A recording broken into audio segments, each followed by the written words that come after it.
Hello மக்களே, உங்களுக்கெல்லாம் ஒரு கதை சொல்லட்டுமா? ஒரு நாட்டில் ஒரு மன்னன் இருந்தான். அவனுக்கு ஒரு நாள் ஒரு சந்தேகம் வந்துச்சு. என்ன சந்தேகம்னா, நம்ம நாட்டில் நிறையா வகையான அரிசிகள் விளையுது, ஆனால் அதுலேயே எந்த அரிசி ரொம்ப உயர்ந்தது, எது ரொம்ப சிறப்பு வாய்ந்தது அப்படின்னு தெரிஞ்சுக்கணும்னு அவன் ஆசைப்பட்டான். அதுக்காண்டி தன்னோட நாட்டு மக்கள்கிட்ட ஒரு அறிவிப்பு வெளியிட்டான். என்ன அறிவிப்புனா, நம்ம நாட்டில் விளையிற அரிசியிலே எந்த அரிசி ரொம்ப சிறந்தது அப்படின்னு யார் சொல்றீங்களோ அவங்களுக்கு 1000 பொற்காசு தருவேன் அப்படின்னு ஒரு அறிவிப்பு வெளியிடுறான். இதை கேட்ட மக்கள் எல்லாரும் எந்த அரிசி சிறந்ததுன்னு தேட ஆரம்பிக்கிறாங்க. அந்த சமயத்துல அரசவைக்கு ஒரு புலவர் வராரு. அவரு தன்னோட பாட்டால எந்த அரிசி சிறந்ததுன்னு ஒரு பாட்டை பாடுறாரு. இப்ப நீங்க அது என்ன பாட்டா இருக்கும், யார் பாடியிருப்பா, அது என்ன அரிசி அப்படின்னு நீங்க தெரிஞ்சுக்கணும்னு நினைச்சீங்கன்னா வாங்க நம்ம வீடியோக்குள்ள போய் அது என்ன அரிசி, யாரு என்னன்னு ஒன்னொன்னா தெரிஞ்சுக்கலாம். வாங்க வீடியோக்குள்ள போயிடலாம்.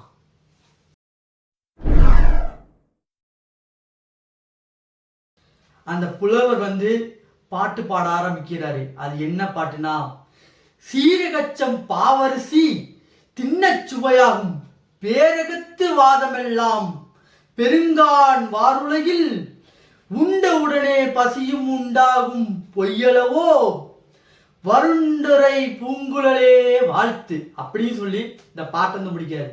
இந்த பாட்டை பாடினது யாருன்னா நம்ம அகத்திய மாமுனிவர்.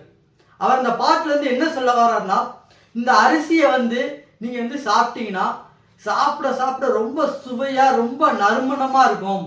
அது மாதிரி நீங்க மற்ற அரிசிலாம் நீங்க சாப்பிட்டீங்கன்னா உங்க வயிறு கொஞ்ச நேரத்திலே ஃபுல்லான மாதிரி மந்தமான மாதிரி ஒரு ஃபீலிங்கா இருக்கும். ஆனா இந்த அரிசியுமே நீங்க சாப்பிட்டீங்கன்னா சாப்பிட சாப்பிட சாப்பிட்டுக்கிட்டே இருக்கணும் தான் தன்மை தவிர உங்க வயிறு ஃபுல்லான மாதிரி ஒரு ஃபீலிங்கே இருக்காது. இந்த மாதிரி சில பேத்துக்குலாம் வாத நோயெல்லாம் வரும் பார்த்துருக்கீங்களா? சின்ன வயசுலேயே நிறைய பேத்துக்கு வாத நோயெல்லாம் இப்போ வருது. இந்த மாதிரி வாத நோய் உள்ளவங்க இந்த அரிசி எடுத்துக்கிட்டா வாத நோயே வராது அப்படின்னு சொல்றாரு. அப்போனா நம்ம அகத்திய மாமுனிவரே இந்த அரிசியை பற்றி பேசியிருக்காருன்னா அந்த அரிசி எவ்வளோ சிறப்பு வாய்ந்தது, எவ்வளோ காலத்துக்கு பின்னாடிலாம் அந்த அரிசி இருந்திருக்கு அப்படின்னு நீங்கள் யோசிச்சு பார்த்துக்கோங்க. அது என்ன அரிசி அப்படின்னு கேட்டிங்கன்னா அந்த அரிசி பேர் தான் சீரக சம்பா அரிசி. சீரக சம்பா அப்படின்னு இந்த அரிசிக்கு எதுக்கு பேர் இருந்துச்சுன்னா, சீரக வடிவத்தில் இருக்கிறனால இதுக்கு சீரக அப்படின்னு பேர் இருந்திருக்கு. சீரகனா தெரியல, நம்ம குழம்புல எல்லாம் யூஸ் பண்ணலாம். அந்த சீரக வடிவத்திலையும் அந்த சைஸ்லேயும் தான் அந்த அரிசி சின்னதாக பொடிசாக இருக்கும். அப்புறம் சம்பானா என்ன பார்த்தீங்கன்னா, ஆகஸ்ட்லேருந்து ஜனவரி மாதம் தான் இந்த இந்த சீரக சம்பா அரிசி பயிரிடுவாங்க. அந்த பருவத்தை தான் சம்பா அப்படின்னு சொல்கிறாங்க. சேர்த்து சீரக சம்பா அப்படின்னு வந்திருக்கு. இந்த அரிசியை பயிரிடுறதுக்கு பயிராகிறதுக்கு எத்தனை நாள் ஆகும் பார்த்தீங்கன்னா 120 நாள் ஆகும் அப்படின்னு சொல்கிறாங்க. அப்படி என்ன இந்த அரிசியில் சிறப்புன்னு கேட்டிங்கன்னா, இந்த அரிசி சமைக்கல ஊதுபத்தி கொளுத்தி வச்சா எந்த அளவுக்கு மணக்குமோ இந்த அரிசியை சமைக்கல அப்படி மணக்குமா. அதான் எப்பா அவன் சமையல் எப்படி வாசனையா இருக்கு அப்படின்னு சொல்லுவாங்களே, இந்த அரிசியில சமைச்சிங்கன்னா உங்களே அது மாதிரி எல்லாரும் பாராட்டுவாங்க உங்க சமையலை பத்தி. அந்த அளவுக்கு செம்ம வாசனையா இந்த அரிசி இருக்குமா. அப்புறம் அந்த அரிசி நிறைய மருத்துவ குணங்கள் இந்த அரிசியில இருக்கான்.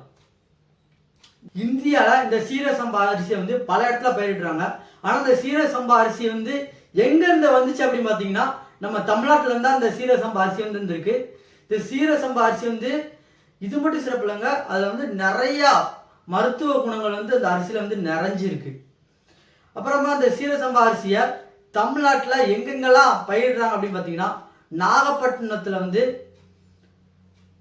வெள்ளப்பள்ளம் அப்படிங்கிற ஒரு இடத்துலையும், அப்புறம் கீழவாரூர் அப்படிங்கிற ஒரு தாலுகாலையும், அப்புறம் திருச்சியில உப்பிலியாபுரம் அப்படிங்கிற ஒரு ஊராட்சியிலையும், அப்புறமா தஞ்சாவூர்ல இருக்கிற சில பகுதியில் இந்த சீரக சம்பா அரிசி பயிரிடுறாங்க. இந்த சீரக சம்பா அரிசியில நிறைய மருத்துவ குணங்கள் நிறைய சிறப்பு இருக்குன்னு சொன்னேன். அது என்னன்னு ஒன்னொன்னா பார்க்கலாமா?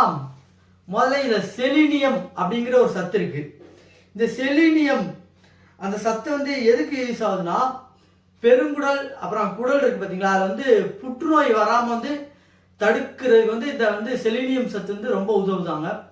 அப்புறமா பைட்டோ நியூட்ரியன்ஸ் அப்படின்னு ஒரு சத்து இருக்கு. இந்த இது எதுக்கு யூஸ் ஆகுதுன்னா, மார்பக புற்றுநோய் வந்து இது வந்து எதிர்த்து போராட வந்து உதவுதான். அப்புறம் வந்து இதயத்தை வந்து பலப்படுத்துது அப்படின்னு வந்து சொல்றாங்க. அப்புறமா இதில் வந்து கொலஸ்ட்ரால் வந்து ரொம்ப ரொம்ப இந்த அரிசியில் வந்து குறையா இருக்காமா. இந்த அரிசியில் ரொம்ப கொலஸ்ட்ரால் குறையா இருக்கிறதுனால ரொம்ப வெயிட்டானவங்க கூட இந்த அரிசியை வந்து அடிக்கடி சாப்பிடலாம். அது மாதிரி வெயிட்டே போடக்கூடாது, நான் வந்து ஆனால் சாப்பாடு நிறையா சாப்பிடுவேன் அப்படின்னு நீங்கள் ஆசைப்பட்டா கூட இந்த அரிசியை சாப்பிட்டீங்கன்னா உங்கள் உடம்பு வந்து வெயிட்டே போடாது. அப்புறம் வந்து இதில் வந்து நார்ச்சத்து வந்து நிறையா இருக்காமா. இந்த அரிசியில் நார்ச்சத்து நிறையா இருக்கிறதுனால நீங்கள் எவ்வளோதான் இந்த அரிசி வந்து சாப்பிட்டாலுமே வேகமாக வந்து உங்களுக்கு வந்து செரிமானம் வந்து ஆயிரும். அப்புறம் மலச்சிக்கல் நிறையாவது வரும் பார்த்துருக்கீங்களா? அந்த மலச்சிக்கலுக்கு வந்து இந்த அரிசி வந்து ரொம்ப யூஸ்ஃபுல்லாக இருக்குது. இந்த அரிசி சாப்பிட்டீங்கன்னா அந்த மலச்சிக்கல்லாம் வராது, அவாய்ட் பண்ணலாம் அதெல்லாம். அப்புறமா இதில் சக்தி வாய்ந்த ஆன்டி ஆக்சிடென்ட் அப்படிங்கிற ஒரு சக்தி வந்து இருக்குங்கிறாங்க. இது வந்து என்ன பண்ணுதுன்னா நம்ம இதயத்தை வந்து பாதுகாக்குது. அப்புறமா ஹைப்பர் தைராய்டு அப்படிம்பாங்க, அந்த தைராய்டு வந்து வராமல் வந்து இந்த அரிசி சாப்பிட்டீங்கன்னா வந்து பாதுகாப்பாக இருக்கலாம் அப்படின்னு சொல்கிறாங்க. பார்த்துக்கோங்க, ஒரே ஒரு அரிசியில் எவ்வளோ சத்து இருக்குது.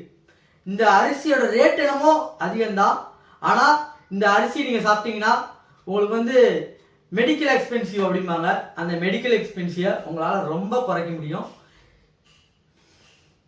தெரிஞ்சுக்கோங்க. அப்புறமா சில பேர் வந்து எனக்கு வந்து பசிக்கவே மாட்டேங்கு அப்படின்னு சில பேர் புலம்புவாங்க.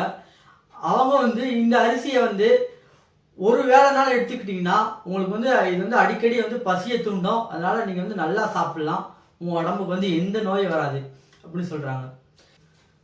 அப்புறமா பார்த்தீங்கன்னா இந்த அரிசி சாப்பிட்றதுனால சர்க்கரை நோயே வராதுங்கிறாங்க. சர்க்கரை நோய் உள்ளவங்க கூட இந்த அரிசி சாப்பிட்லாம்.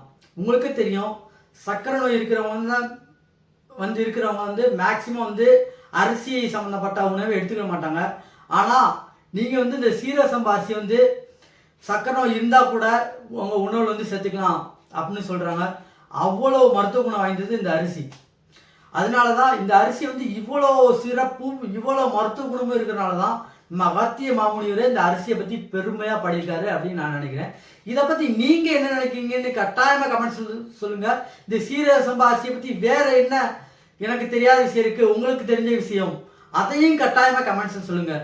அது மாதிரி நான் இன்னொன்று சொல்ல வர்றது என்னென்னா, இந்த அரிசி, இந்த விவசாயம் இதெல்லாம் பற்றி நம்ம மட்டும் தெரிஞ்சுக்கிட்டால் மட்டும் போதாது, நம்ம குழந்தைங்களுக்கும் இதை பற்றி சொல்லிக் கொடுங்க. அப்போ தான் வருங்காலத்தில் அவங்களும் நம்ம விவசாயத்தோட பெருமையையும் விவசாயத்தோட அருமையும் அவங்க வந்து கண்டிப்பாக புரிஞ்சுக்கிடுவாங்கன்னு நான் நினைக்கிறேன். விவசாயம், விவசாயி இவர்களை பாதுகாப்பதே நமது கடமை. விவசாய நாடு எனது நாடு என்பதிலே எனக்கு பெருமை அப்படின்னு சொல்லி இந்த வீடியோ முடிச்சுக்கிறேன். அப்புறமா இன்னும் ஒரே ஒரு ஸ்பெஷல் தேங்க்ஸ் சொல்லணும். அது யாருன்னா என்னோடய ஃப்ரெண்டு செல்வகுமார் தான் இந்த சீரக சம்பா அரிசியை பற்றி பேசுங்கன்னு கேட்டுக்கிட்டாங்க. இவ்வளோ சிறப்பான நல்ல ஒரு விஷயத்தை, ஒரு அரிசியை பற்றி, ஒரு விவசாயத்தில் ஒரு முக்கியமான இதை பற்றி பேச வந்து எனக்கு வந்து தூண்டின என்னோடய ஃப்ரெண்டு செல்வகுமாருக்கு மிக்க நன்றி.